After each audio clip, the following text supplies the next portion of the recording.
Well, if you go to these lending sites, they're looking at your background, your history, what you bring to the table, and they rate you, right? And so what about the guy or gal that's trying to start out some new company and they don't have a good background, they don't have all of they don't have, the money to make money or the good credit.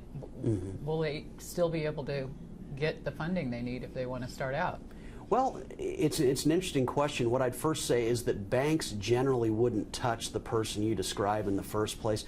Banks are risk averse, and by nature, they are lending out money. They don't have equity in their loans, and so they can't take big risks on that person coming up. And that's the beauty of all these alternative sources of funding, because market actors can say, okay, for the individual who wants to start up a small business but's got no track record, what is the cost?